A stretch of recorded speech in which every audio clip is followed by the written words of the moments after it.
y vi volar por en medio del cielo a otro ángel que tenía el Evangelio eterno para predicarlo a los moradores de la tierra, a toda nación, tribu, lengua y pueblo.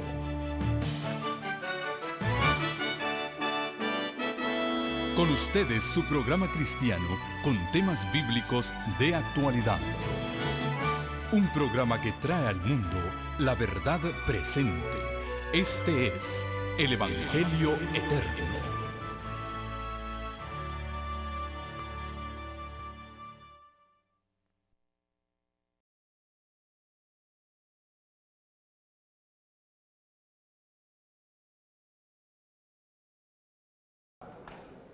Concentrarnos en lo que vinimos. Yo me encomiendo a Dios. Los que puedan arrodillarse conmigo lo pueden hacer, los demás inclinen su rostro.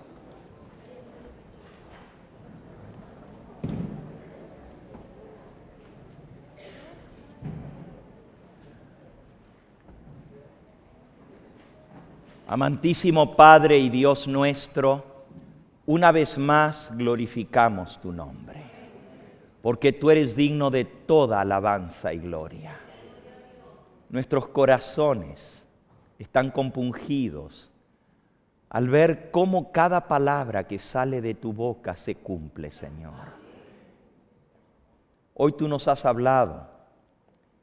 En el tema de esta mañana nos hemos dado cuenta cuán cercana está la crisis final, a las mismas puertas. Y nos damos cuenta, Señor, como pueblo, que no estamos preparados para lo que viene.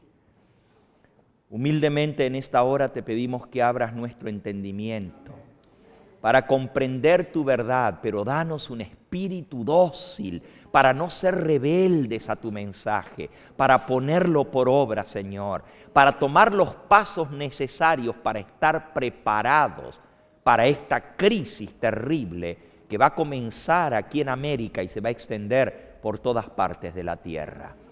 Señor, bendícenos. Te pido también que tu bendición alcance a aquellos que a través de la pantalla nos están viendo en esta hora, donde quiera que estén, que tu Espíritu Santo los alcance.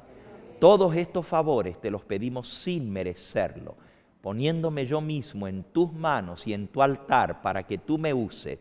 Señor, toma mis pensamientos y que lo que yo hable sean no mis pensamientos, sino los tuyos. Toma mi lengua, Señor, y utilízala para tu gloria. Y que todo lo que aquí se diga y se haga sea solamente para alabar y glorificar tu nombre. Oh Señor, que no me vean a mí. Yo me escondo detrás de la roca que es más grande que yo. Para que no me vean a mí, sino que tan solo te vean a ti, oh Señor. Todo esto te lo pido humildemente en el nombre precioso de tu amado Hijo, nuestro Salvador. A Él sea la gloria y la honra por los siglos de los siglos. Amén, Señor. Amén. Si me pueden hacer llegar un vasito de agua, por favor. Gracias.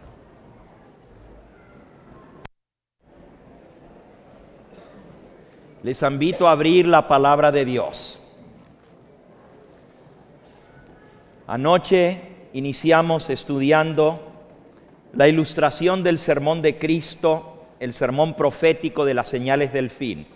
San Mateo capítulo 25, la parábola de las 10 vírgenes. Muchas gracias, hermano. San Mateo capítulo 25.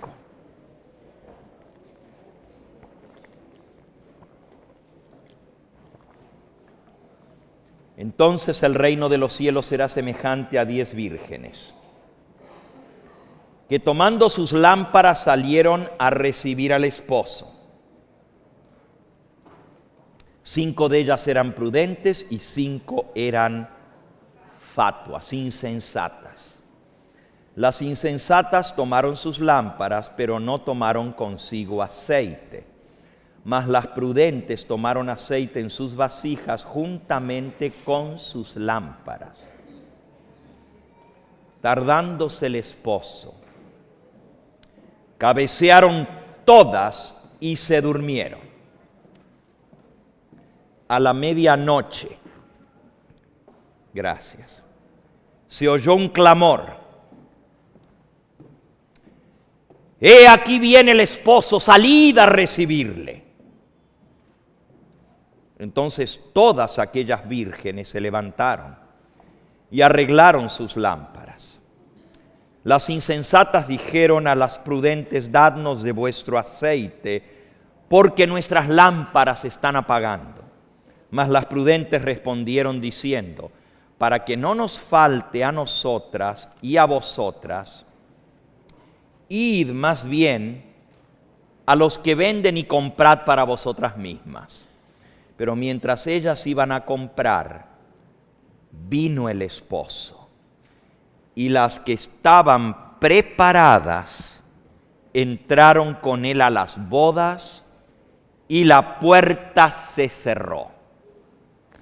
Después vinieron también las otras vírgenes diciendo: Señor, Señor, ábrenos. Mas él respondiendo dijo: de cierto os digo que no os conozco. Velad pues, porque no sabéis el día ni la hora en que el Hijo del Hombre ha de venir. Como vimos anoche, esta parábola describe exactamente la condición de la iglesia adventista del séptimo día. Las vírgenes representan al pueblo remanente. Se les llama vírgenes porque profesan una fe pura, igual que los 144,000 que son vírgenes. Aquí está hablando de aquellos que están esperando la venida de Cristo. Salieron a recibir al esposo. ¿Cuántas vírgenes se durmieron? Todas se durmieron. El tema de anoche llevó por título: Despierta, iglesia mía, despierta. Y lo único que va a despertar a la iglesia dormida es un grito. Y ese grito es: viene el esposo, salid a recibirle. ¿A qué hora se dio ese grito? Por eso se le conoce como el clamor de medianoche. The midnight cry, el clamor de medianoche.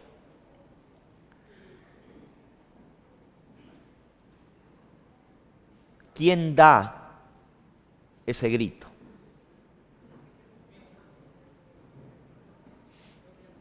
Si todas las vírgenes están dormidas, ¿quién estaba despierto para decir: viene el esposo, salid a recibirle?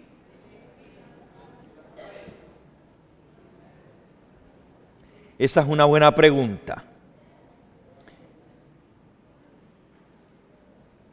Ahora, una vez que son despertadas las vírgenes prudentes se unen a gritar: viene el novio, viene el esposo, viene el esposo.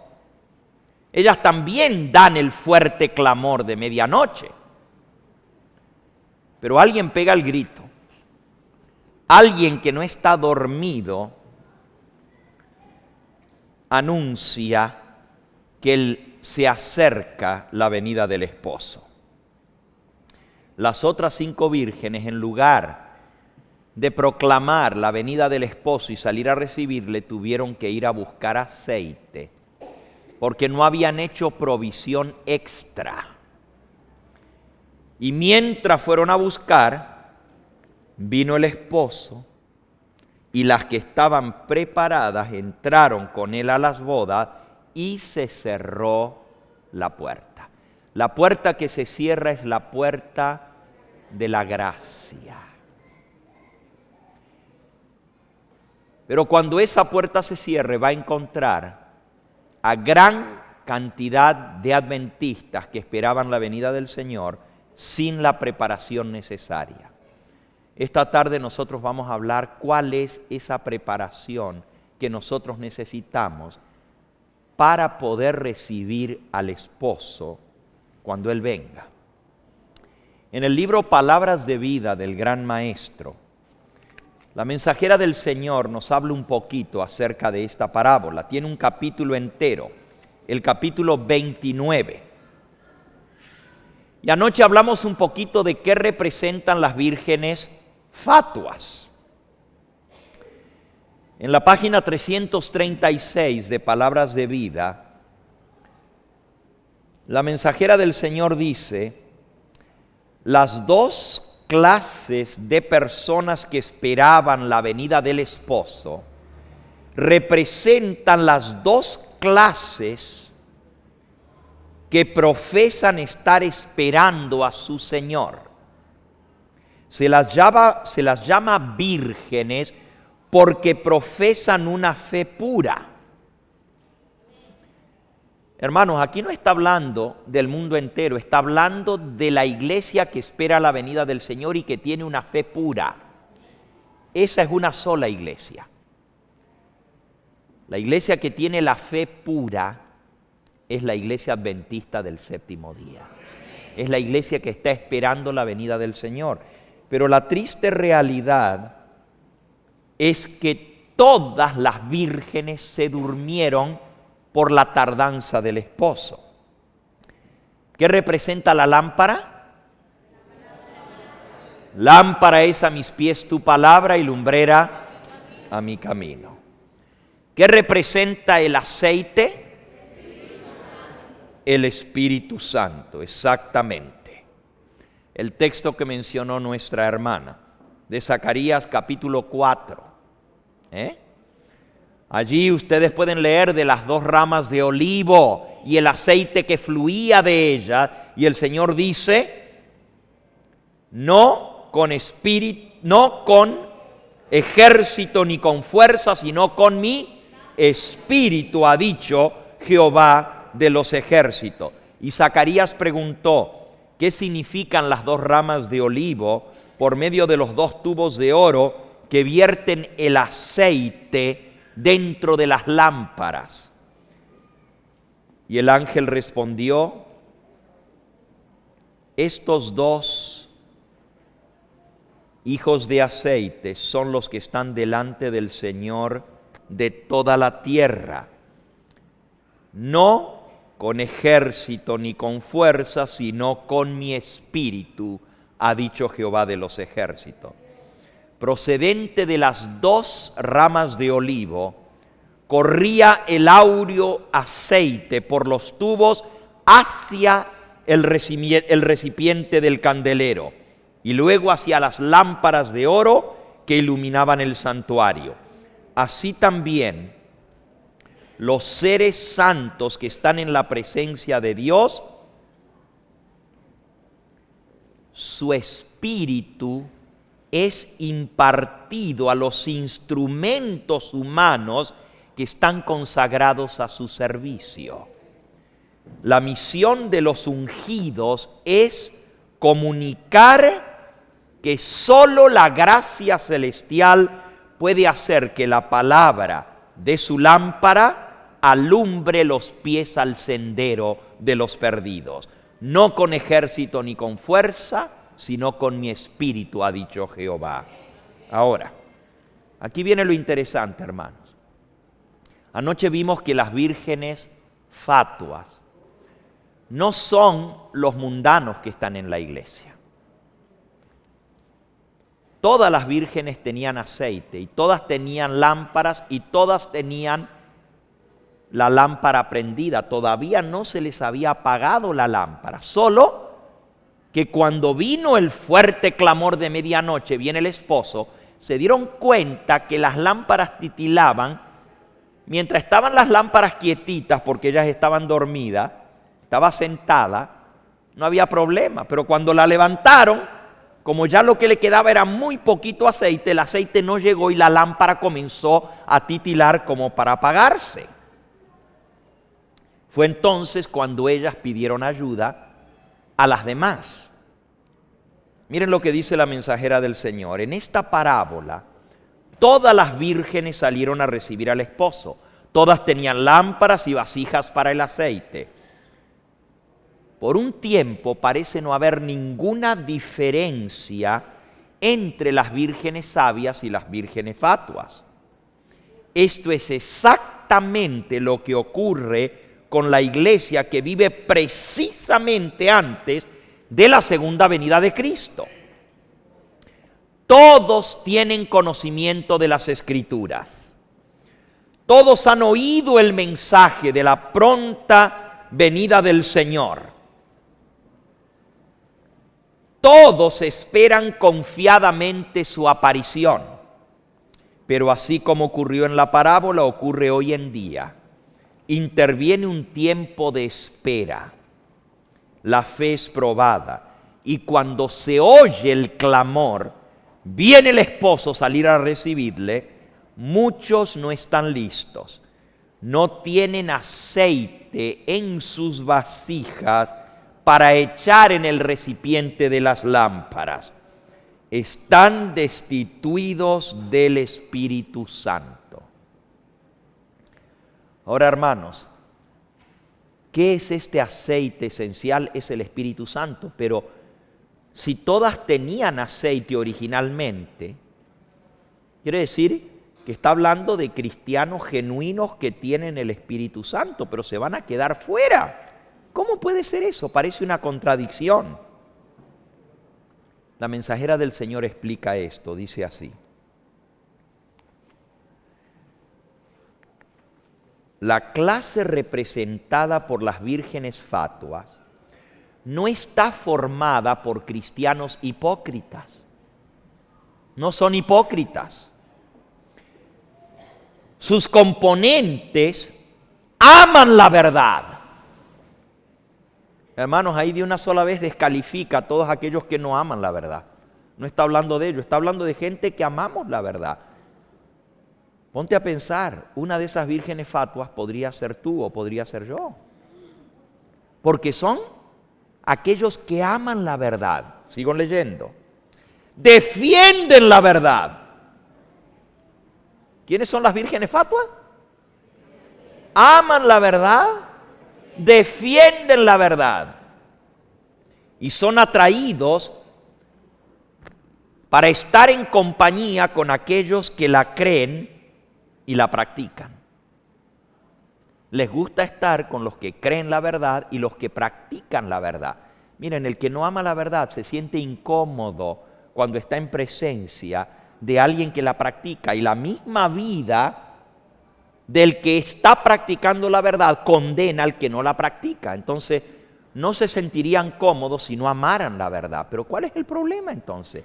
Tienen lámparas, tienen aceite, tienen luz en sus lámparas, todavía no se han apagado, pero no tienen aceite extra. ¿Qué es el aceite extra? Ya sabemos que el aceite es el Espíritu Santo. Pero ¿hay una obra extra del Espíritu Santo que tiene que ser hecha en nuestra vida? ¿Cuál es esa obra extra del Espíritu Santo? Bueno, aquí lo explica. Dice: podemos estar familiarizados con los mandamientos de Dios, con las promesas de su palabra, pero a menos que el Espíritu Santo grave la verdad, el carácter no será transformado. Sin la obra del Espíritu Santo, los hombres no lograrán estar preparados para la crisis que se avecina. Hay una obra que nos va a preparar para esto que viene, hermanos. Y hoy vimos qué es lo que viene, y está grave la cosa, y está que arde. Este año mismo vamos a ver claramente algunas de las manifestaciones de la ley dominical ya aquí en los Estados Unidos. Esto ya comenzó y no hay quien lo pare. Los que no estuvieron esta mañana tendrán que escuchar el tema de hoy y los documentos que yo compartí con ustedes. Pero lo que va a probar, miren lo que dice aquí, es en la crisis cuando se revela el carácter. ¿Cuándo se revela el carácter? En la crisis no se desarrolla el carácter. Se revela el carácter en la crisis. Pero hay una obra que tiene que ser hecha en nuestro carácter que se va a revelar cuando venga la crisis. Y muchos no van a estar preparados porque no tienen el aceite extra. ¿Qué es ese aceite extra? Dice aquí: cuando las vírgenes que dormían fueron despertadas de su sueño, se vio quiénes habían hecho la preparación necesaria, quiénes habían hecho provisión de aceite extra. Ambas clases fueron tomadas desprevenidas. ¿Cuántos fueron tomados desprevenidos? Tanto las sabias como las fatuas estaban desprevenidas. Hermanos, la ley dominical nos va a coger desprevenidos. Va a venir como una avasalladora sorpresa para la iglesia adventista. Para toda la iglesia adventista. Ambas clases son cogidas desprevenidas, dice aquí. Lo estoy leyendo, la página 339. Ambas clases fueron tomadas desprevenidas. Tanto las sabias como las fatuas. Pero, aquí viene el gran pero. Una clase estaba preparada para la emergencia, mientras que la otra se hallaba sin preparación. Así sucederá también hoy en día.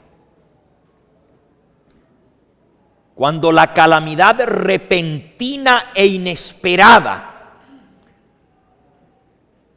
algo que nos enfrente con la misma muerte, se avasalle sobre nosotros, allí se demostrará quién está preparado y quién no.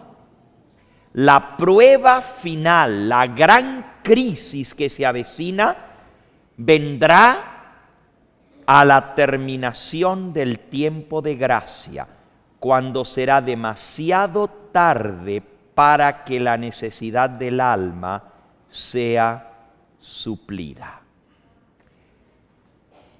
O sea que no va a haber tiempo, hermanos, cuando venga la crisis, para hacer provisión.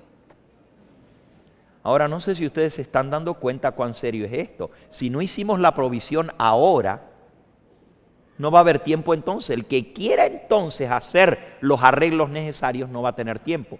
Por eso, hermanos, yo le doy gracias a Dios que Él permitió que se supieran las cosas que están por venir ya, un poquito antes, para que todavía nos dé tiempo de tomar los pasos de esta preparación necesaria. Porque si se proclama la ley dominical como sorpresa, nos va a encontrar a todos sin la preparación. Gracias a Dios que el Señor tuvo un hijo suyo dentro de esa reunión donde se vio la planificación que hay para este año aquí en los Estados Unidos para implantar la ley dominical.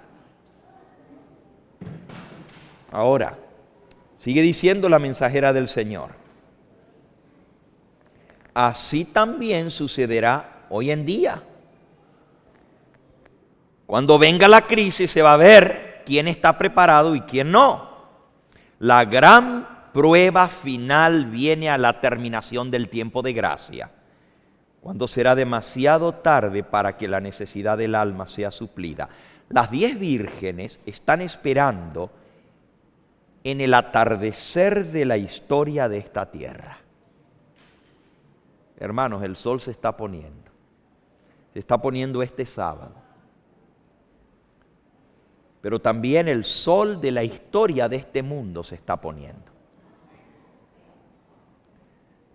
Todas las vírgenes son cristianas.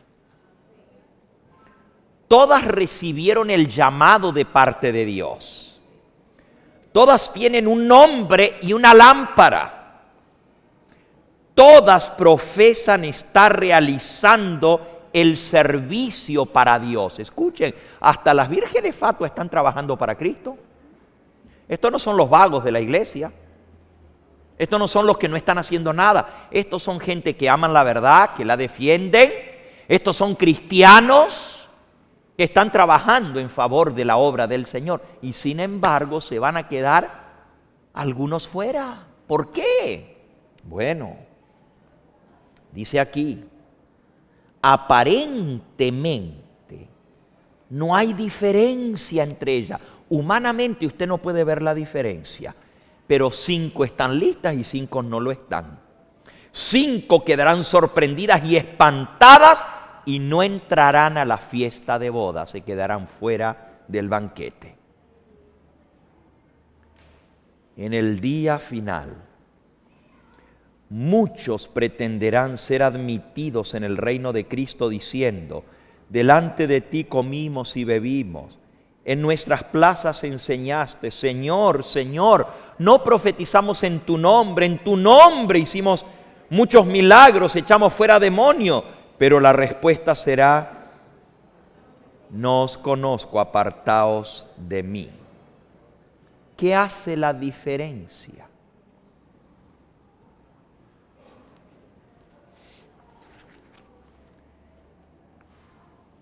Hay una visión impresionante que Elena de White registró en el libro Primeros Escritos. Ella vio 2 compañías dentro de la iglesia adventista, 2 grupos de personas. Y aquí queda muy en claro que representan las mismas 2 clases, las vírgenes sabias y las vírgenes fatuas. Déjenme buscar este sueño aquí.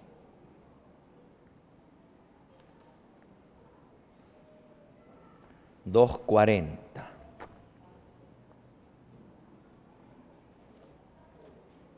De Primeros Escritos.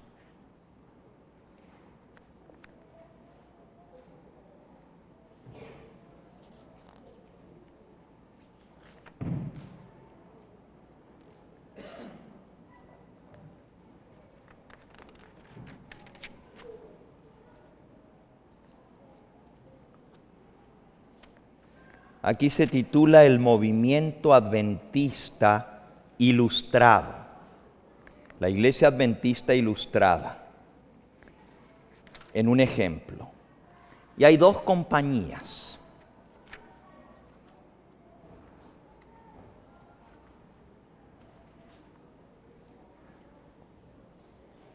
Vi una compañía que se mantenía de pie bien guardada y firme, negando su apoyo a aquellos que querían trastornar la fe establecida del pueblo.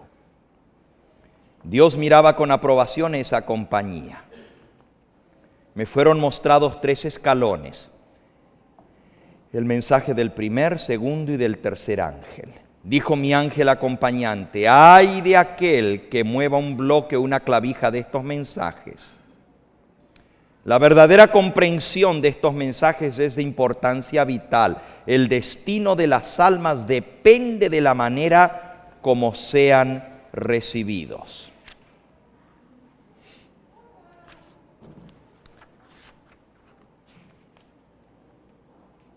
Estoy buscando, ya vi 2 de las visiones, pero esta no es la que yo estoy buscando. La que estoy buscando era una que tenía escrito en sus ropas. ¿Se acuerdan de esa visión? A ver si la encuentro aquí.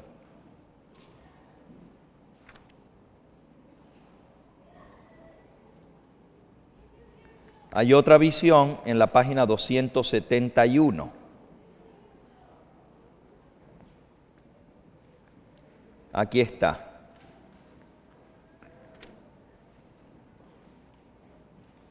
Vi que algunos con fe robusta y gritos acongojados clamaban ante Dios. Estaban pálidos, sus rostros demostraban la profunda ansiedad resultante de su lucha interna. Gruesas gotas de sudor bañaban su frente, pero con todo su aspecto manifestaba firmeza y gravedad. De cuando en cuando brillaba en sus semblantes la señal de la aprobación de Dios y después volvían a quedar en severa, grave y anhelante actitud.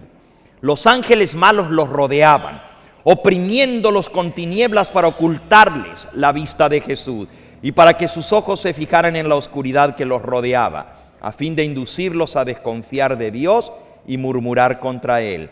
Su única salvaguardia consistía en mantener los ojos alzados al cielo, pues los ángeles de Dios estaban encargados del pueblo escogido, y mientras que la ponzoñosa atmósfera de los ángeles malos circundaba y oprimía a las ansiosas almas, los ángeles celestiales batían sin cesar la sala para disipar las tinieblas.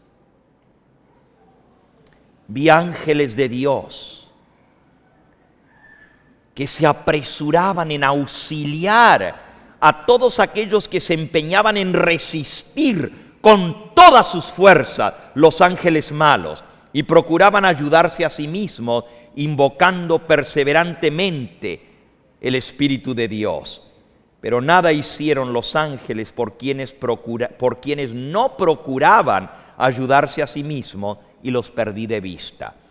Pregunté cuál era el significado del zarandeo que yo había visto, y se me mostró que lo motivaría el testimonio directo que exige el consejo que el testigo fiel dio a la iglesia de la Odisea. Moverá este consejo el corazón de quien lo reciba, lo inducirá a exaltar el estandarte y a difundir la recta verdad. Algunos no soportarán este testimonio directo, sino que se levantarán contra él, y esto es lo que causará un terrible zarandeo entre el pueblo de Dios.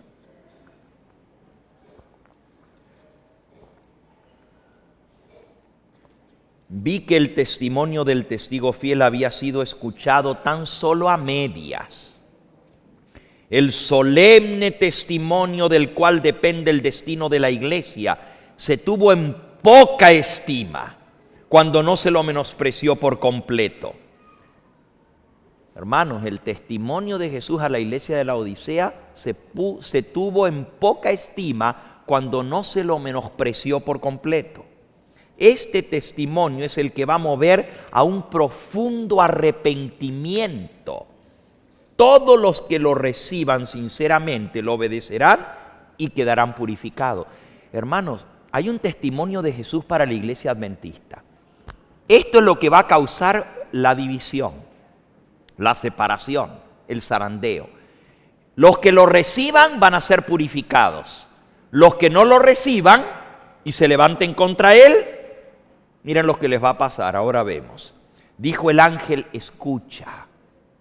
Pronto oí una voz que resonaba dulce y armoniosa, como concertada sinfonía. Era incomparablemente más melodiosa que cualquier música que yo hubiese escuchado hasta entonces, y parecía henchida de misericordia, de compasión y gozo santo y enaltecedor. Conmovió todo mi ser. El ángel dijo: mira. Primero dijo: escucha, y ella escuchó esa voz preciosa, dulce, armoniosa. Luego dijo: mira. Mi atención se fijó entonces en la hueste que antes había visto y que estaba fuertemente sacudida. Vi a los que antes gemían y oraban con aflicción de espíritu. Doble número de ángeles custodios los rodeaban y una armadura los cubría de los pies a la cabeza. Marchaban en perfecto orden como una compañía de soldados. En su semblante expresaban el tremendo conflicto que habían sobrellevado y la congojosa batalla que acababan de reñir. Pero los rostros, antes arrugados por la angustia, resplandecían ahora, iluminados por la gloriosa luz del cielo. Habían logrado la victoria, y esto despertaba en ellos un gozo santo y sagrado y una profunda gratitud. El número de la hueste había disminuido grandemente. En el zarandeo muchos fueron dejados al lado del camino. Los descuidados e indiferentes, los que no se unieron con quienes apreciaban la victoria y la salvación lo suficiente como para perseverar en anhelarlas, orando angustiosamente por ellas, no las obtuvieron y quedaron rezagados en las tinieblas, y sus sitios fueron ocupados enseguida por otros que se unían a las filas de quienes habían aceptado la verdad. Los ángeles malignos todavía se agrupaban en su derredor, pero ningún poder tenían ya sobre ellos.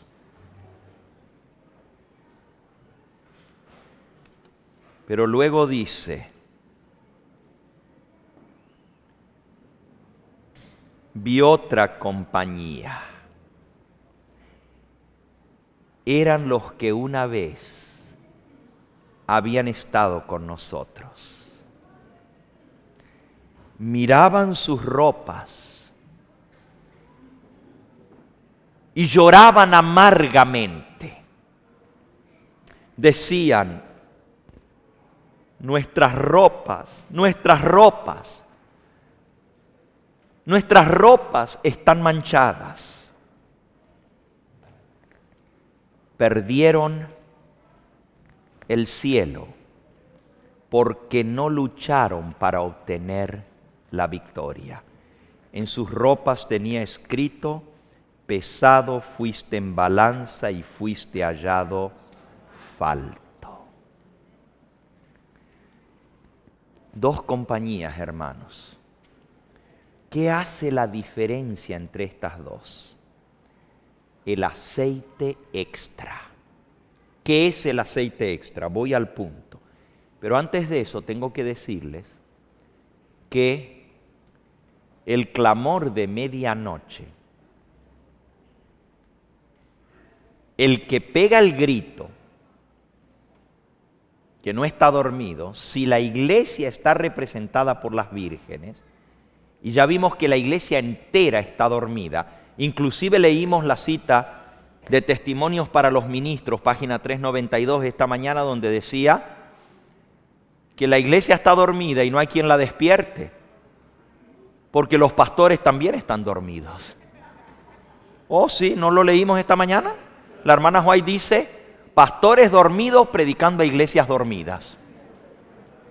No pueden despertar a la grey porque ellos están más dormidos que ellos. Que Dios nos libre de esto, hermano. Que Dios nos libre. ¿Quién los despierta entonces? ¿Quién despierta a la iglesia?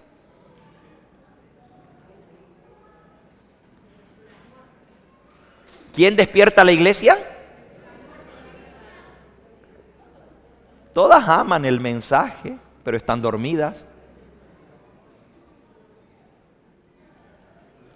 Yo les propongo a ustedes, hermanos, que el único que puede despertar a la iglesia es el Espíritu Santo. El Espíritu Santo va a despertar a la iglesia a través de lo que viene.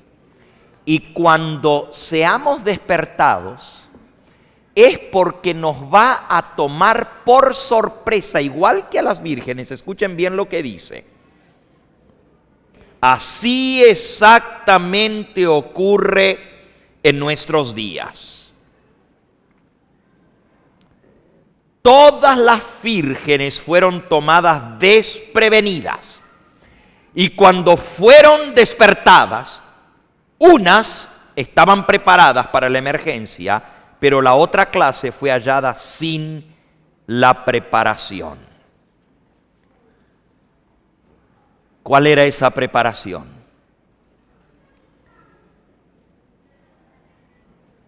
Dice aquí, no podemos estar listos para encontrar al Señor despertándonos cuando se oye el clamor y aquí viene el esposo. Ya no va a haber tiempo para recoger lámparas vacías e irlas a llenar. No podemos hacer eso en la última hora. En la parábola, las 10 vírgenes tenían aceite, pero solo 5 tenían aceite en su vasija. Su luz ardió con llama viva a través de la noche de vela. Cooperaron en la iluminación efectuada en honor del esposo. Así los seguidores de Cristo tienen que tener el aceite extra. que es la obra del Espíritu Santo en la transformación de su carácter. Por medio del Espíritu Santo, la palabra de Dios es una luz que llega a ser un poder transformador en la vida de aquel que lo recibe.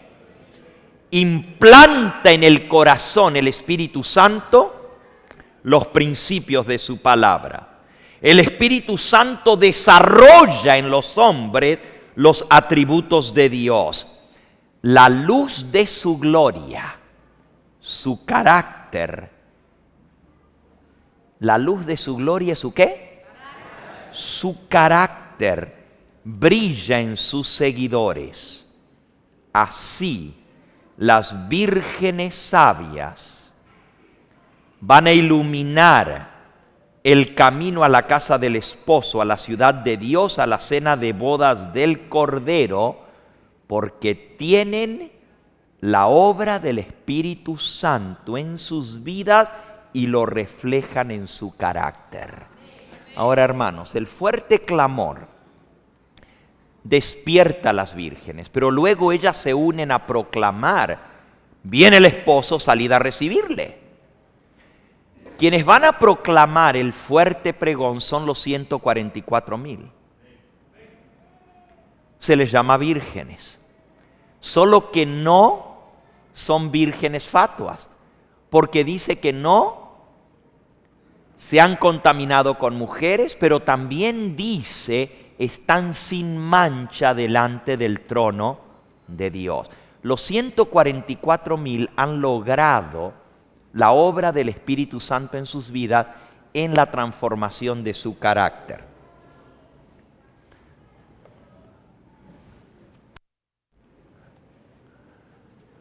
Estoy estrenando testimonios para la iglesia que acaban de salir, los recibí ayer. Están ahora en español. En el tomo 5 de Testimonios para la Iglesia, les voy a leer lo que dice justamente sobre cómo es que hemos de recibir la obra del Espíritu Santo en nuestra vida.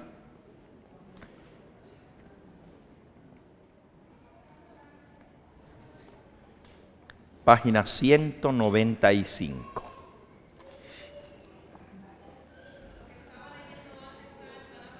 Palabras de vida del Gran Maestro, sí. Dice aquí: no se adquiere en un momento el valor, la fortaleza, la fe y la confianza implícita en el poder de Dios para salvarnos. Esto no se logra en un momento. Estas gracias celestiales se adquieren por la experiencia de años, por una vida de santo esfuerzo y de firme adhesión a lo recto. Los hijos de Dios se están preparando para el cierre de la gracia o no lo están haciendo.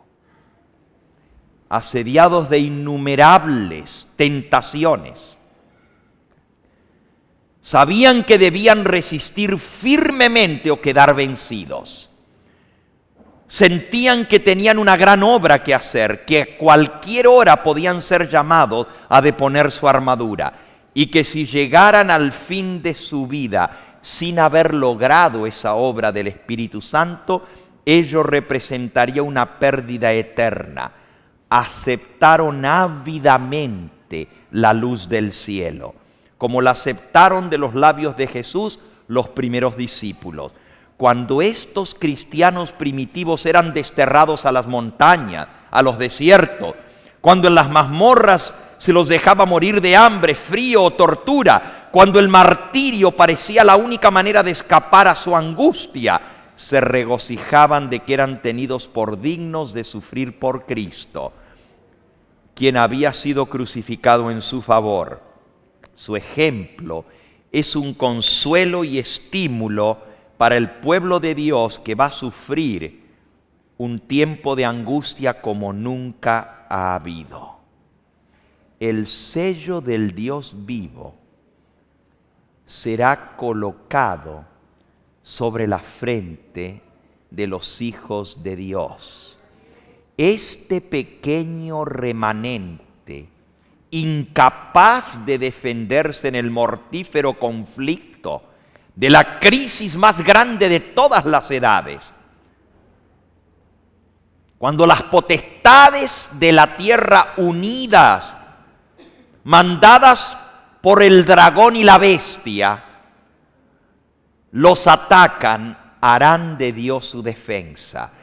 Se ha promulgado por la más alta autoridad terrestre el decreto de que se adore a la bestia y que reciban su marca bajo pena de persecución y muerte.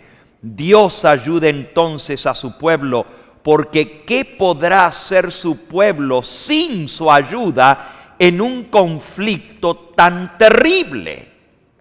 No todos los guardadores del sábado van a poder pasar incólumes en la crisis que viene. No todos los que guardan el sábado recibirán el sello de Dios. Aún entre los que enseñan la verdad a otros, hay muchos que se van a quedar sin el sello de Dios en sus frentes. Tuvieron la luz de la verdad, conocieron la voluntad del Maestro, comprendieron todo punto de nuestra fe. Esas son las vírgenes fatuas. Pero no hicieron las obras correspondientes. No permitieron que el Espíritu Santo moldeara sus vidas y sus caracteres. Los que conocieron al dedillo la profecía y los tesoros de la sabiduría divina, debieran haber actuado de acuerdo a su fe. Debieran haber mandado a sus familias tras sí, para que por medio de un hogar bien ordenado pudiesen presentar al mundo la influencia de la verdad sobre el corazón humano. Por su falta de devoción y piedad, por no haber alcanzado una alta norma religiosa, contribuyeron a que otras almas se conformasen con su situación mediocre. Miren el problema de las vírgenes fatuas. Amaban la verdad, la defendían, la proclamaban, conocían las profecías al dedillo, conocían las promesas de la palabra de Dios, tuvieron la luz de la verdad, comprendieron todo punto de doctrina, pero no permitieron que esa verdad que conocían hiciera efecto en sus vidas y transformara sus caracteres. Hermanos, este es el grave problema de nuestra iglesia. Tenemos la doctrina más perfecta y hermosa que cualquier otra iglesia en el mundo, pero no la practicamos. Esa es la pura verdad. No practicamos lo que decimos creer. Hablamos del sábado, pero no lo guardamos como se debe guardar.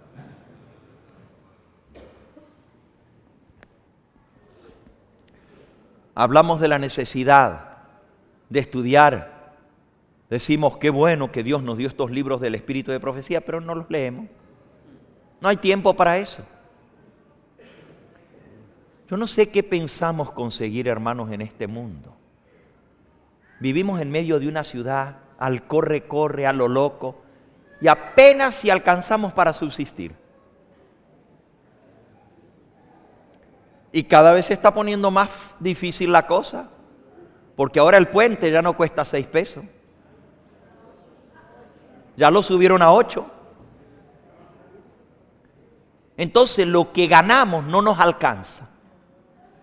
Cuando si le hiciéramos caso al Señor y nos fuéramos a tener un pedacito de tierra y una casa humilde con nuestros hijos, tendríamos tiempo de estudiar la palabra de Dios, de orar, de hacer la obra misionera. Y con tal que tengamos un techo arriba, y comida para darle a nuestros hijos, ¿no es eso todo lo que necesitamos?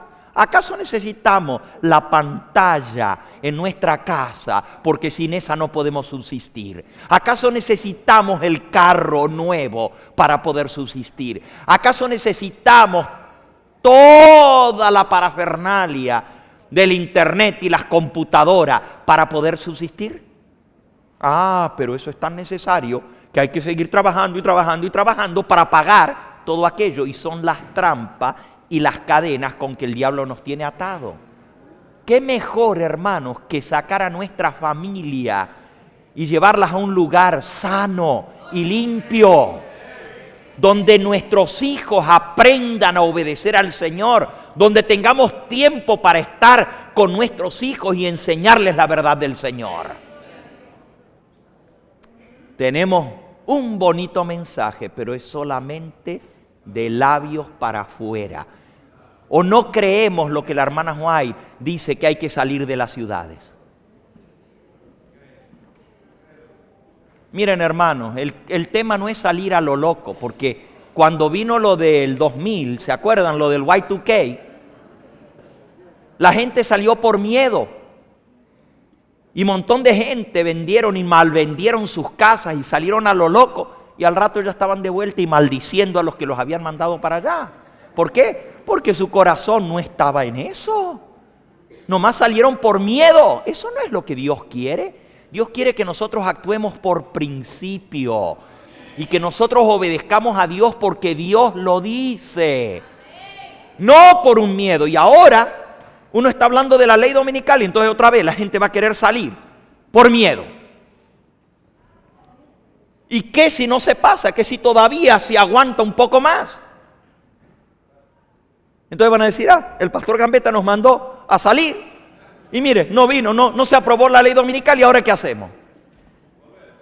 Pues miren, hermano, yo no le estoy mandando a nadie a hacer nada. Lo que les estoy pidiendo en el nombre del Señor es que nos preparemos para su venida. Y la única manera de prepararnos es romper el corre-corre de todos los días, porque estamos metidos en una rutina que no salimos de este círculo vicioso. Y a menos que rompamos este círculo vicioso, aquí nos vamos a quedar igual que las vírgenes fatuas. Miren lo que dice. Por su falta de devoción y piedad, por no haber alcanzado una alta norma religiosa, contribuyeron a que otras almas se conformasen con su situación mediocre. Los hombres de juicio finito no pueden ver que al seguir el modelo de estos hombres, que tan a menudo les comunicaron los tesoros de la palabra de Dios, está hablando aquí de los ministros. Como los hombres no se dan cuenta que al seguir el modelo de sus pastores, que tan a menudo les comunicaron los tesoros de la palabra de Dios, pondrán ciertamente en peligro sus almas. Jesús es el único modelo. Cada uno debe escudriñar la Biblia por su cuenta, de rodillas delante de Dios, con el corazón humilde y susceptible de ser enseñado como un niño. Si es que en verdad quiere conocer lo que el Señor requiere de él, no le preguntes al pastor Gambetta lo que tienes que hacer. Tú tienes que escudriñar la palabra de Dios, el espíritu de profecía, y dejar que Dios te hable a ti. ¿Tú crees que Dios me habla más a mí que a ti? Él quiere hablarte a ti también. Pero bájale un poquito a la televisión para que puedas escuchar la voz de Dios. Porque mientras siga atontado con todo eso, no vas a escuchar el silbido apacible y delicado. ¿Cómo vas a escuchar la voz de Dios si la música en tu carro no te deja escuchar ni lo que dice tu esposa que va sentada al lado?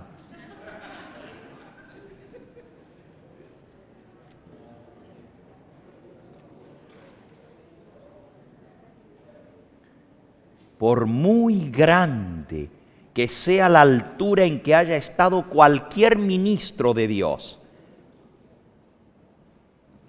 aun si estuvo en grande favor con Dios, pero si deja de seguir la luz que Dios le dio y practicar la verdad, si se niega a ser enseñado como un niñito, caerá con las tinieblas y los engaños satánicos y conducirá a muchos por la misma senda.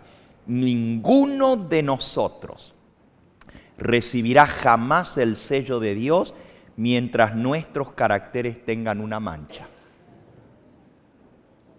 Nos toca a nosotros remediar los defectos de nuestro carácter, limpiar el templo del alma de toda contaminación. Entonces la lluvia tardía caerá sobre nosotros, como cayó la lluvia temprana sobre los discípulos en el día de Pentecostés.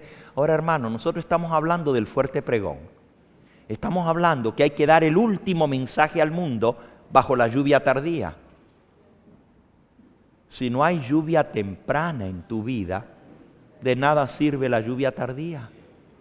Y la obra de la lluvia temprana es hacer que la semilla de la palabra de Dios crezca en nuestros corazones. Si no hay fruto en el cambio de nuestro carácter, de nada sirve que venga la lluvia tardía. Cuando Dios derrame su Espíritu Santo no va a tener nada que madurar, porque la lluvia tardía madura la cosecha.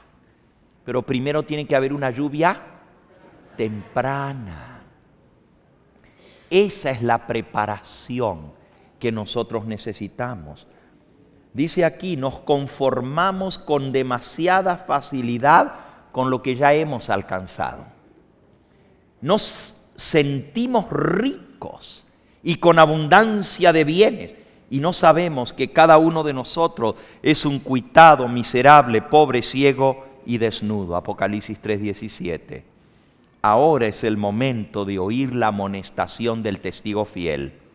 Yo te amonesto que de mí compres oro refinado en fuego, para que seas hecho rico y seas vestido de vestiduras blancas, para que no se descubra la vergüenza de tu desnudez, y unge tus ojos con colirio para que veas. En esta vida ahora debemos arrostrar pruebas de fuego y hacer sacrificios costosos, pero la paz de Cristo es la recompensa. Ha habido tan poca abnegación, ha habido tan poco sufrimiento por amor a Cristo, tan poca consagración.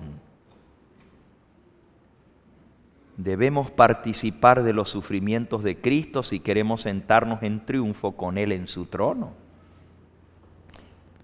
Mientras sigamos eligiendo la senda fácil de la complacencia propia y nos asuste el luchar, nos asuste el sacrificio y la abnegación, nuestra fe nunca llegará a ser firme. No podremos conocer la paz de Jesús ni el gozo que proviene de una victoria consciente. Los más encumbrados de la hueste redimida, los que estarán vestidos de blanco delante del trono de Dios y del Cordero, habrán conocido lo que es el conflicto para vencer, porque habrán pasado por la gran tribulación. Los que hayan cedido a las circunstancias en vez de empeñarse en este conflicto, no sabrán cómo subsistir en aquel día cuando la angustia domine a toda alma. Cuando si Noé, Job o Daniel estuvieran en la tierra, no salvarían ni a hijo ni a hija, pues cada uno habrá de librar su alma por su propia justicia. Ahora, hermano, ¿cómo es que nosotros nos preparamos para esta crisis? Escuchen lo que dice aquí.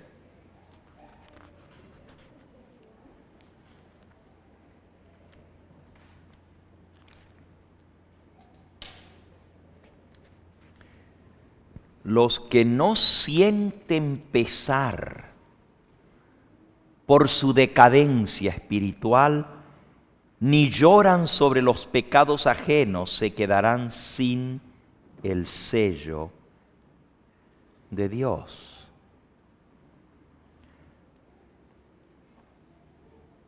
Nuestra propia conducta determina si recibiremos el sello del Dios vivo o si seremos abatidos por las armas destructoras. Ninguna superioridad de jerarquía, dignidad o sabiduría humana, ningún cargo, por sagrado que sea, impedirá que hombres que sacrificaron los principios cuando sean abandonados a su propio corazón engañoso, arrastren a otros por su mal ejemplo. Los que fueron considerados como dignos y justos resultarán ser los caudillos de la gran apostasía en la iglesia. Y son los que dan el ejemplo de indiferencia, de abuso de las misericordias de Dios. Ya Dios no tolerará su conducta impía y en su ira obrará con ellos sin misericordia. De muy mala gana retrae el Señor su presencia de aquellos a quienes bendijo con gran luz, que sintieron el poder de la palabra administrada a otros a través de su intermedio.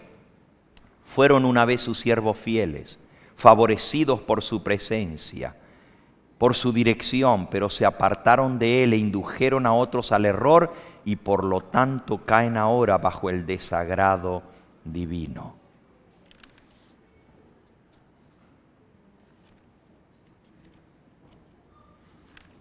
Dice aquí: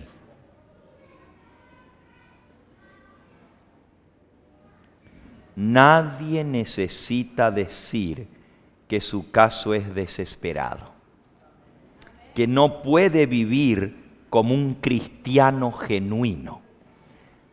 Cristo ha hecho provisión a través de su muerte para toda alma. Con la muerte de Cristo hay suficiente poder para vencer. Jesús es nuestro auxilio constante en el tiempo de necesidad. Invoquémosle a Él con fe, que Él prometió oír y contestar nuestras peticiones. Ojalá que tengamos esa fe activa, esa fe real, esa fe viva. La necesitamos, debemos tenerla o desmayaremos y caeremos en el día de la prueba. Las tinieblas que descansarán entonces sobre nuestra senda no deben desalentarnos ni desesperarnos. Son el velo con que Dios cubre su gloria cuando viene a impartir ricas bendiciones. Por nuestra experiencia pasada debemos saber esto.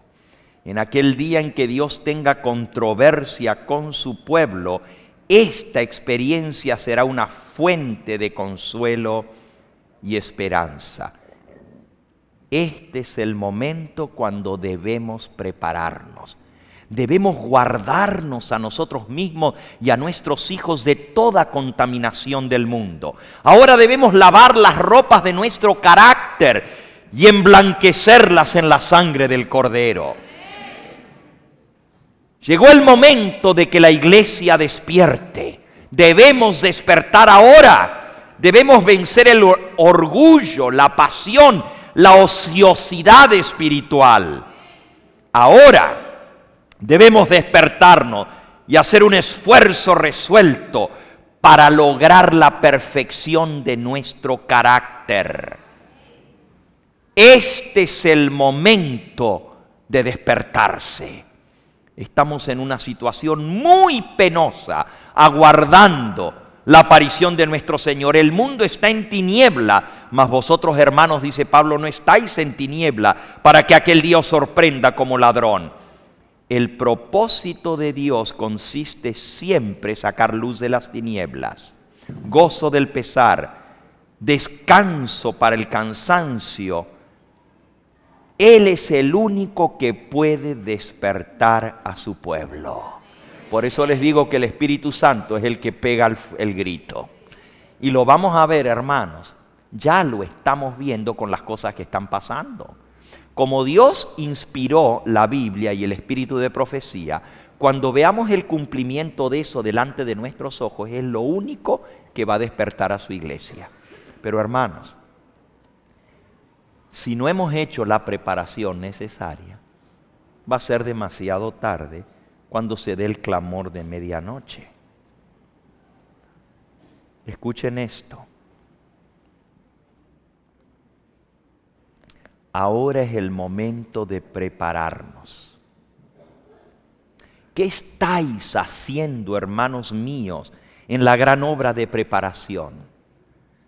Los que se unen con el mundo van recibiendo su molde y se están preparando para recibir la marca de la bestia. Te guste o no, te estás preparando o para lo uno o para lo otro. Los que se unen al mundo, los que siguen escuchando la misma música, los que siguen viendo las mismas películas, los que siguen perdiendo su tiempo en juegos inútiles, se están preparando, aunque no lo quieran reconocer, y se están preparando para la marca de la bestia. Los que desconfían de sí mismos, se humillan delante de Dios y purifican sus almas obedeciendo a la verdad, son los que reciben el molde celestial y se preparan para tener el sello de Dios en sus frentes. Cuando se promulgue el decreto de la ley dominical, se estampa el sello y su carácter permanecerá puro y sin mancha por toda la eternidad. Ahora es el momento para prepararse. ¿Notaron? Cuando se dé el decreto, too late, demasiado tarde. Ahora es el momento. El sello de Dios no será puesto nunca en la frente de un hombre o de una mujer que sean impuros. No será colocado sobre la frente de seres humanos ambiciosos, amadores del mundo. Nunca será puesto sobre la frente de hombres y mujeres de corazón falso o engañoso. Todos los que reciban el sello deberán estar sin mancha delante de Dios y ser candidatos para el cielo. ¿Qué quiere decir entonces prepararse, hermanos? Eso lo oímos nosotros todo el tiempo. Cristo viene, prepárate. Cristo ya viene, prepárate. Pero ¿qué es prepararse? ¿Qué es prepararse?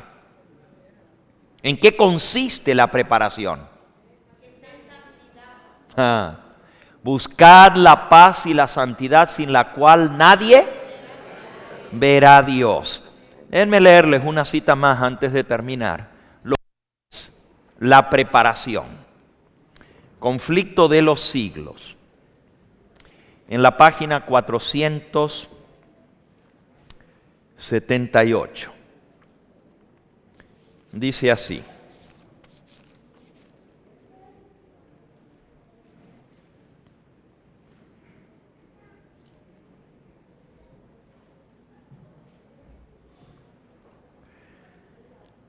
El clamor de medianoche fue dado bajo el mensaje del primer ángel. Oh, qué interesante, ya esto pasó una vez.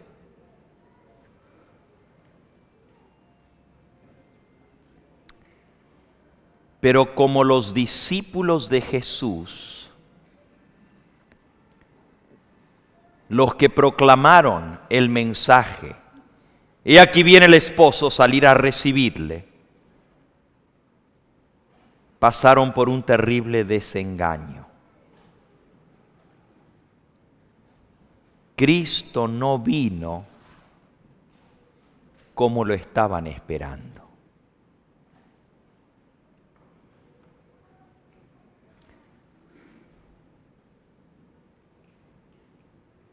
Cristo no vino a la tierra como lo esperaban, sino como estaba simbolizado en el símbolo al lugar santísimo del templo de Dios.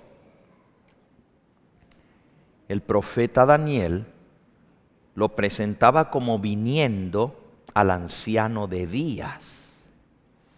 Esta venida no era la venida a la tierra, sino ante el anciano de días, para recibir su reino. Y esa venida también fue repentina, de modo inesperada para su pueblo, porque no lo esperaban allí. Esperaban que vendría a la tierra en llama de fuego, pero el pueblo no estaba aún preparado para ir al encuentro de su Señor. Miren, si Cristo hubiera venido en 1844, el pueblo no estaba preparado. ¿Por qué? Todavía le quedaba una obra de preparación que cumplir. Eso es lo que yo quiero saber. ¿Cuál es esa obra de preparación que nos queda a nosotros por cumplir para que el Señor pueda venir? Debía ser comunicada una luz que dirigiría su espíritu hacia el templo de Dios en el cielo. Y si seguían por la fe a su sumo sacerdote en el desempeño de su ministerio, se le revelarían los deberes que debían cumplir. Había de darse a la iglesia otro mensaje de aviso e instrucción. El profeta dice: ¿quién es capaz de soportar su venida? ¿Quién podrá estar en pie cuando Él apareciere? Porque será como fuego consumidor, como jabón de bataneros. Se sentará como acrisolador y purificador de la plata, y purificará a los hijos de Leví, los afinará como el oro y la plata, para que presenten a Jehová ofrenda en justicia. Y ahora viene la cita que les quiero leer. Los que vivan en esta tierra, cuando cese la intercesión de Cristo en el santuario celestial, deberán estar en pie en la presencia del Dios Santo sin mediador. Sus vestiduras deberán estar sin mácula, sus caracteres purificados de todo pecado por la sangre de la aspersión. Por la gracia de Dios y sus propios y diligentes esfuerzos, tienen que llegar a ser vencedores en la lucha contra el mal. Mientras se prosigue el juicio investigador en el cielo, mientras que los pecados de los creyentes arrepentidos son quitados del santuario, debe llevarse a cabo una obra especial de purificación, de liberación del pecado entre el pueblo de Dios aquí en la tierra. Esa obra está presentada con mayor claridad en los mensajes del capítulo 14 de Apocalipsis. Cuando esta obra haya quedado consumada, entonces los discípulos de Cristo estarán preparados para su venida. Así que hay una obra que hacer. No estaba el pueblo preparado para la venida del Señor. Y hermano, si no estaban preparados, cuando habían abandonado todo, habían vendido sus casas, habían entregado el dinero para la obra del Señor y todavía no estaban preparados, ¿qué se diría de nosotros hoy en día? ¿Estamos nosotros mejor preparados que ellos? ¿Cuál era esa preparación entonces? Aquí dice, tenía que darse un mensaje.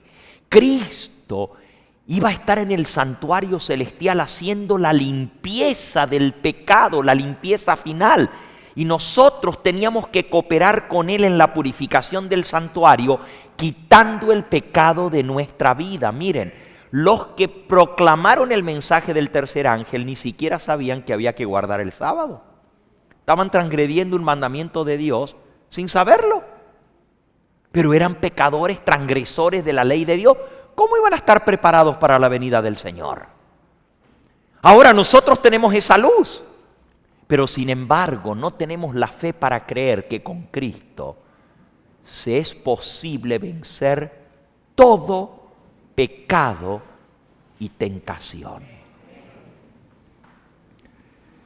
Creemos que Jesús está limpiando el santuario, pero creemos que es un asunto legal allá, donde Él está borrando los pecados y ya. Él no puede borrar los pecados de tu registro si tú no sacas esos pecados de tu vida. Ahora tú dices, pero ¿y cómo yo puedo sacar esos pecados de mi vida? Yo no tengo el poder para vencer. Déjame decirte, el Señor no va a hacer la obra que te toca hacer a ti y que me toca hacer a mí.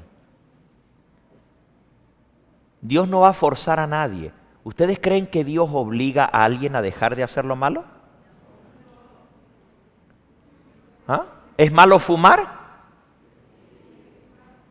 Es malo fumar. ¿Y ustedes vieron que Dios alargue su mano y le quita el cigarrillo a alguien? ¿Y por qué no lo hace? ¿No tiene poder para hacerlo? ¿Y por qué Dios no lo hace? Porque cada persona tiene que tomar esa decisión. El pecado tiene que ser erradicado de nuestra vida por nuestra decisión. Ahora, yo no tengo el poder para hacerlo, pero hay un Dios en el cielo que me puede fortalecer. Mi decisión es: no lo hago más. La parte de Dios es darme el poder del Espíritu Santo para lograrlo. Pero yo tengo que trabajar en cooperación con Dios. Dios no va a hacer nada que yo no quiera hacer, porque Él respeta el libre albedrío de cada persona. Él respeta tu decisión de escoger, tu decisión de hacer. Si tú no decides, yo voy a quitar esto de mi vida definitivamente, nunca se va a hacer. Escúchalo bien, mi hermano.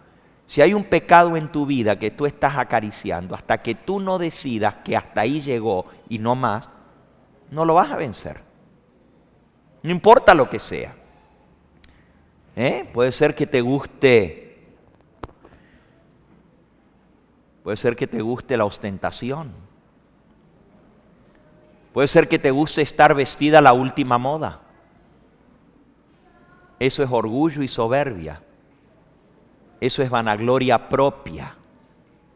Tú dices: ay, pero ¿y cómo me voy a vestir?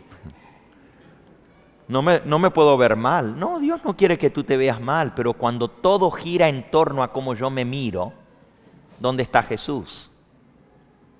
Puede ser que tu problema sea el apetito. Hasta que no venzamos, escuchen esto, la primera victoria que los hijos de Dios tenemos que ganar es la victoria sobre el apetito. La primera victoria antes de cualquier otra. Y yo tuve que aprender eso, hermano. No hay victoria en ninguna otra área de la vida hasta que nosotros todavía estemos sujetos a un apetito pervertido. Y no queremos entender eso, el Señor nos lo dice. Ah, no, pero eso yo lo voy a dejar más adelante. No hay más nada que hacer hasta que no logres esa victoria, porque esa es la primerita. Por ahí entró el pecado, por el apetito. Comer lo que no había que comer. Dios dijo: no lo coman, y ella dijo: me lo voy a comer. Y por ahí mismo es el problema con nosotros, hermano. Hasta que nosotros no venzamos el apetito, no hay ninguna otra victoria. No hay más. Tú dices: ay, pero es que yo estoy luchando, usted no sabe. Mientras tú no quieras dejar aquello que te gusta, no lo vas a dejar. Y Dios no te lo va a quitar de la mesa. No te lo va a quitar. Tú eres el que lo tiene que quitar de la mesa. Tú eres el que cuando vas al supermercado no vas a comprarlo. Déjalo allá. Que sean otros los que se enfermen. Ellos escogen, pero tú no estás obligado a comprar. Desde el momento en que tú vas al supermercado, ya tú estás haciendo decisiones en favor o en contra de lo que Dios dice. No es a la hora de sentarte a la mesa. Claro, cuando ya está todo listo. Ay. Era cuando fuiste al supermercado que tenías que tomar la decisión. Pídele al Señor que cada cosa que tú hagas, tú le digas al Señor: Señor, ¿qué quieres que haga? Y cuando el Señor te habla por su Espíritu Santo, no le digas al Señor no. Si el Señor te lo pone en tu corazón, no seas rebelde. No comiences a pelear con el Señor. La mayoría lo que hacemos es taparnos los oídos. No quiero escuchar esa vocecita. Esa voz apacible y delicada del Espíritu Santo que me dice: cuando lo voy a coger ahí, no. Pero ahí voy, lo cojo. Y una vez que lo puse en el carrito, ya el diablo se está riendo. Después que lo compró, ¿lo va a ir a tirar? No, ya lo tengo. Y así es en todas las cosas de la vida. Desde el momento en que tú entretienes la idea. Por eso desde que viene la tentación hay que hacerle frente y resistirla antes de que tome posesión de tu vida. Si yo comienzo a entretener esa idea, si le doy cabida en mi mente, como dijo, yo no estoy de acuerdo con todo lo que enseñó San Agustín, pero hay una frase de San Agustín. Él dijo: tú no puedes evitar que los pájaros vuelen arriba de tu cabeza, pero sí puedes evitar que hagan nido en tu pelo. Y así es con las tentaciones. No puedes evitar que vengan, pero sí puedes evitar que hagan nido en tu mente. Si tú resistes la tentación antes de que tome posesión de tu voluntad, habrás ganado la victoria. Y el único que te puede dar esa victoria es Cristo Jesús. Termino con la última cita, página 680 del Conflicto de los Siglos. Y después leo el último versículo. Esta es la última cita, yo siempre hago igual. Dice: el tiempo de angustia, cual nunca fue desde que hubo gente, está a punto de reventar. Y para entonces necesitaremos tener una experiencia que hoy por hoy no la poseemos. Y que la mayoría de nosotros no la puede lograr debido a su indolencia espiritual. ¿Cuál es el problema? Haraganes espirituales. Eso es lo mismo que con el ejercicio físico, hermano. Toda la vida, sí, yo sé que tengo que hacer ejercicio y de vez en cuando salgo a dar una vueltita. Así no es. Tiene que ser todos los días. Y hasta que uno no se habitúa y crea un hábito para lo bueno, siempre vas a estar luchando. Pero cuando ya te hiciste el hábito, automáticamente tienes tu horario y te vas para allá y haces tu ejercicio todos los días y ya no vas a luchar más. El problema es que no lo queremos incorporar como parte de nuestra vida, y así es con las cosas espirituales. Exactamente igual. Somos indolentes espirituales, somos haraganes espirituales. No queremos pagar el precio de ganar la victoria. Sigo leyendo. Cuando venga el tiempo de angustia, la mayoría no tendrá la experiencia que necesita para hacerle frente por su indolencia espiritual. Sucede muchas veces que los peligros que se esperan no resultan tan grandes como uno se los había imaginado. Pero en esta crisis que viene, ese no es el caso. Respecto a la crisis que se avecina, va a ser más grave de lo que tú y yo nos imaginamos. La imaginación más fecunda no alcanza a darse cuenta de la magnitud de la dolorosa prueba que nos espera. En aquel tiempo de tribulación, cada alma deberá sostenerse por sí sola ante Dios. Ni tu abuelita te puede ayudar, ni tu papá ni tu mamá con todas sus oraciones te pueden ayudar. En esto es una decisión tuya y solamente tuya. Si estuvieran Noé, Daniel y Job, vivo yo, dice Jehová el Señor, que ni a su hijo ni a su hija podrían ellos librar. Tan solo sus propias almas librarán.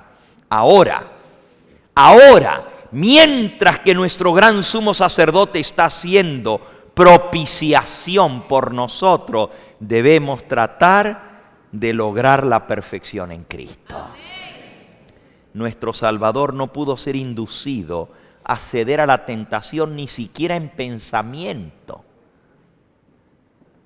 Not even by a thought did Jesus yield to temptation. Not even by a thought. Imagínate, el diablo no pudo hacer caer a Jesús ni siquiera en un pensamiento. ¿A dónde es que hay que frenar la tentación? Acá, en la mente, hermano. Cuando viene el pensamiento malo, hay que rechazarlo de inmediato. Satanás encuentra en los corazones humanos algún asidero en que se hace firme, algún deseo pecaminoso que se acaricia, por medio del cual la tentación se fortalece. Cuando tú le das mente a la tentación, se va fortaleciendo. Ahí está el problema. Pero de Cristo, Él declaró al hablar de sí mismo, San Juan 14:30, viene el príncipe de este mundo, ¿y qué dice?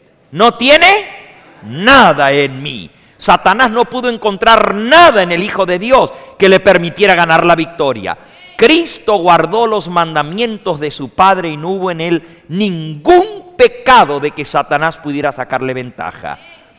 Esta es la condición en que deben encontrarse los que han de poder subsistir en el tiempo de crisis que se avecina. Hermanos, hoy vimos que la crisis está a punto de reventar. Y aquí dice que si vamos a soportar esa crisis, no tiene que haber un solo pecado en nuestra vida. Tenemos que estar en la misma condición de Cristo, que el diablo no nos puede hacer caer ni siquiera en pensamiento. ¿Tú estás listo? ¿Estás preparado? Eso es lo que significa prepararse para la venida del Señor. ¿Tú crees que vamos a ir al cielo con todas nuestras imperfecciones? ¿Con todas nuestras debilidades y pecados? ¿Con nuestra mala lengua, con nuestro mal carácter? ¿Así nos va a llevar el Señor? No, pastor, porque cuando Él venga nos va a transformar. El carácter no va a ser transformado. El carácter hay que cambiarlo ¿cuándo? Para eso Cristo ha hecho provisión. Él tiene el poder de darnos la victoria, pero yo tengo que querer. Yo tengo que estar dispuesto a trabajar en armonía con la obra de Cristo de la purificación del santuario celestial. Y a menos que yo coopere con Él, no voy a lograrlo. ¿Saben lo que es estar sin pecado? Los únicos que van a poder aguantar la crisis que viene son los que hayan alcanzado esa condición. Esta es la condición en que deben encontrarse los que han de poder subsistir la terrible crisis que se avecina. En esta vida es donde debemos separarnos del pecado por la fe en la sangre expiatoria de Cristo. ¿Y cómo lo vamos a lograr? Si esa es la preparación necesaria.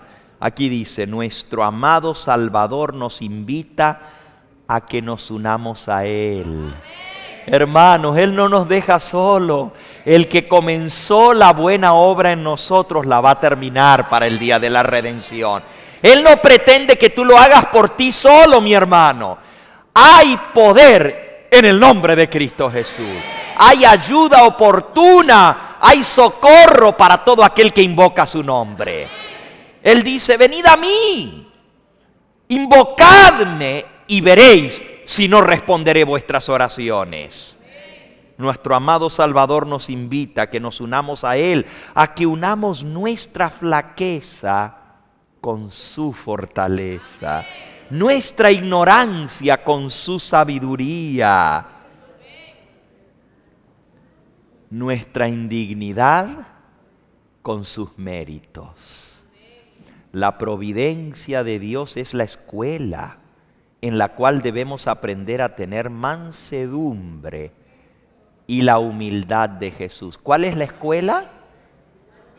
Para prepararse para la crisis que viene. ¿Cuál es la escuela? La providencia. ¿Saben lo que quiere decir eso? La providencia es por donde Dios nos mete, por donde Dios nos va guiando. Esa es la providencia. Dios nos pone en circunstancias en nuestra vida para enseñarnos. Y si nosotros no nos damos cuenta que cada pasito que estamos dando nos estamos preparando para la crisis que viene, nos estamos preparando para ceder ante la crisis. Cada vez que tú cedes, estás un pasito más cerca de ceder en la crisis que viene. Pero cada vez que tú vences, estás un pasito más cerca de ser un vencedor en la crisis que viene. La providencia es la escuela por la cual debemos aprender a tener la mansedumbre y la humildad de Cristo. Hermanos, yo le doy gracias a Dios por las pruebas. Yo te digo una cosa, yo no sé de ti, pero todo lo que a mí me ha pasado, yo le doy gracias al Señor. Porque todo lo que me ha venido es para mi bien. A los que a Dios aman, todas las cosas les ayudan a bien. Y por eso yo tengo mi confianza en el Señor. Yo ya no me quejo de todo lo que me pasa. Y cuando me dicen algo, ¿qué tal? Y cuando un hermano, pastor, que me quieren borrar de la iglesia, yo me río por dentro. Deja que venga la prueba. Porque la prueba de vuestra fe produce paciencia. Y ese es nuestro último texto. Ahora sí, el último versículo, Santiago, capítulo 1. Hermanos míos, dice el versículo 2, tened por sumo gozo cuando os halléis en diversas pruebas, sabiendo que la prueba de vuestra fe produce paciencia. Aquí está la paciencia de los santos. ¿Pero qué es lo que produce la paciencia de los santos? La prueba. Entonces, hermano, dice aquí que tenemos que estar saltando en una pata de contentos cuando nos vengan las pruebas. Pero hacemos todo lo contrario. Cuando viene la prueba y ya nos estamos ahogando en un vaso de agua. Tú dices, no, pero la prueba mía no es un vasito de agua, pastor, esa está grave. Esa está grave. Miren, hermano, fuimos a Guatemala.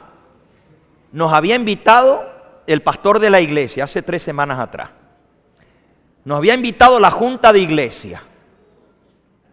Estaba todo arreglado. Una semana antes no se puede hacer la campaña en la iglesia adventista, porque la misión lo prohibió. Y a todo el que vaya a la campaña lo van a borrar de la iglesia. Así mismo, ahora mismo acaba de pasar. Y los hermanos estaban pidiendo aire. ¿Qué hacemos? ¿Cancelamos la campaña? No, no la vamos a cancelar. Y entonces, ¿qué vamos a hacer? Nos van a borrar. ¿Ustedes creen que Dios permite que venga una prueba si no es para nuestro bien? ¿En quién tenemos que poner la confianza?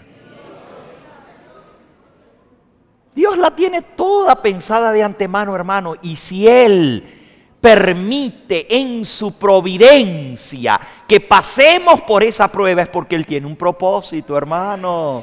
Alabado sea su nombre. Entonces démosle gracias. Dice aquí, hermanos míos, tened por sumo gozo cuando os halléis en las diversas pruebas, porque la prueba de vuestra fe produce ¿qué? Paciencia. Y tenga la paciencia su obra completa para que seáis perfectos y cabales. ¿Tú quieres ser perfecto y cabal como Cristo? ¿Tú quieres lograr esto que acabamos de leer? ¿De estar sin pecado en su presencia y haber vencido en todo? Pues pídele al Señor que te mande la prueba. Porque lo único que va a producir esa paciencia de los santos es la prueba. No hay otra fábrica de paciencia. No se compra en el supermercado la paciencia. Esa viene con la prueba. Yo le doy gracias a Dios por las pruebas, hermano. Porque la prueba produce paciencia. Y la paciencia, habiendo hecho su obra, produce perfección de carácter, cabalidad para que no nos falte nada para la venida del Señor Jesús. Ponte a hacer lo que Dios manda y vas a ver si no viene la prueba. Trata nomás esta noche de llegar a tu casa y decir, aquí no se ven más esos videos que se está viendo en mi casa. ¿Quieres ver prueba? Ponte a hacerlo y vas a ver si no se te levanta el demonio con toda tu casa en contra tuyo. Trátalo. Y nomás porque tomaste una decisión de hacer algo que tú crees que es recto delante de Dios. Trátalo. Toma una decisión en favor de Cristo por algo que tú sabes que el Señor quiere que tú cambies en tu vida y vas a ver si no se te desata la prueba. Pero la prueba produce ¿qué? Paciencia. Le doy gracias al Señor por las pruebas. Y ojalá que Él nos ayude. Y mañana nosotros vamos a ver el fin del tiempo de gracia, el juicio de los vivos y lo que eso significa. Porque, hermanos, con la ley dominical viene el juicio de los vivos. ¿Ustedes creen que ya comenzó el juicio de los vivos? Todavía no. ¿Y por qué no comenzó? Porque nadie puede ser sellado y juzgados sin antes pasar por la prueba final. Y esa prueba final es la ley dominical. Pero está por venir, quiere decir que el juicio de los vivos está a las mismas puertas. Dígame, hermana.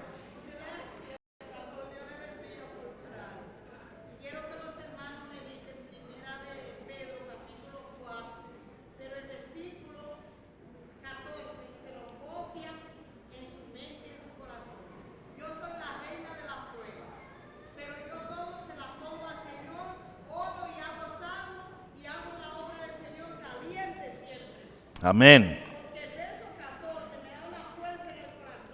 ¿Cuál es esa, hermana? Amén.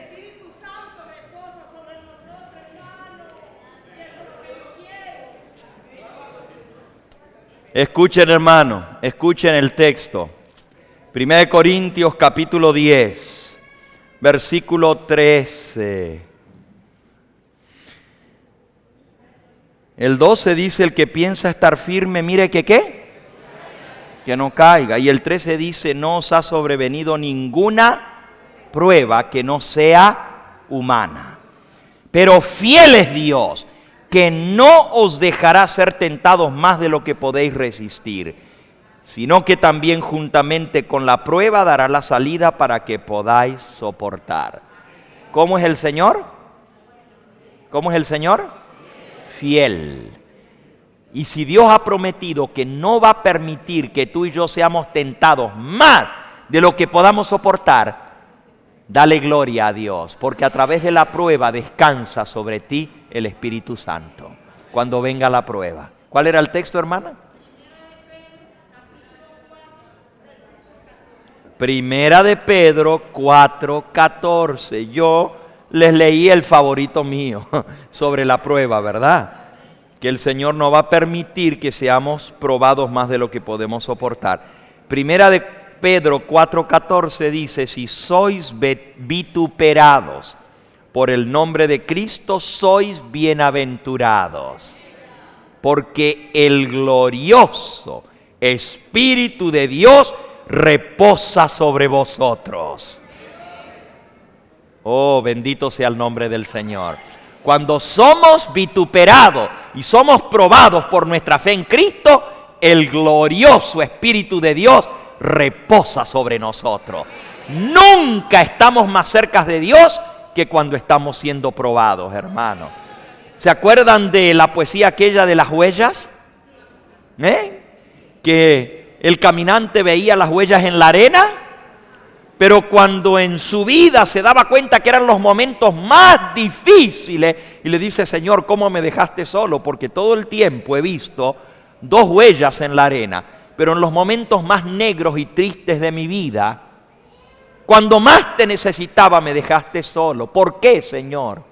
Y el Señor le responde, hijo, solamente ves un par de huellas, no porque te dejé solo, sino porque en esos momentos te llevaba cargado en mis brazos.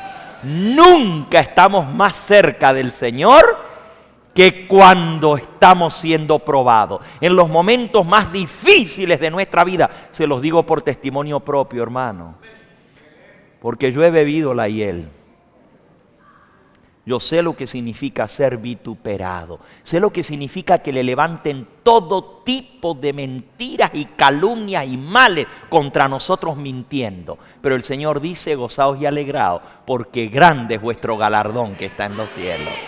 Yo le doy gracias al Señor por las pruebas. Glorifícale a Él. Alaba su nombre, porque la alabanza trae poder para vencer. Y cuando estés en medio de la prueba, dile gracias, Señor. Alabado sea tu nombre. Que venga la prueba, porque yo sé que por la prueba obtendré la paciencia necesaria para lograr la victoria. No hay gozo en victoria si no hay lucha. Si lo consigue fácil, ¿de qué sirvió? Pero cuando hay lucha, entonces hay gozo y paz en la victoria. Vamos a ponernos en pie para orar.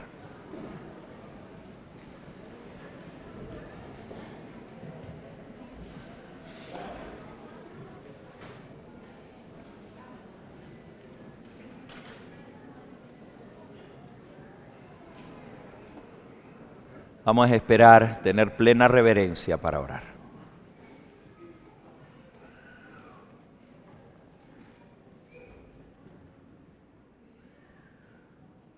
Yo acostumbro a orar de rodillas, pero la bendición final en la Biblia también se puede dar de pie como bendición. El pueblo estaba en pie cuando el sumo sacerdote daba la bendición en el día de expiación. Jehová te bendiga y te guarde. Haga resplandecer Dios su rostro sobre ti y tenga de ti y de mí misericordia. Dios alce a ti su rostro y ponga en ti shalom, paz. Que el Señor Jesús te bendiga. Pueden tomar asiento.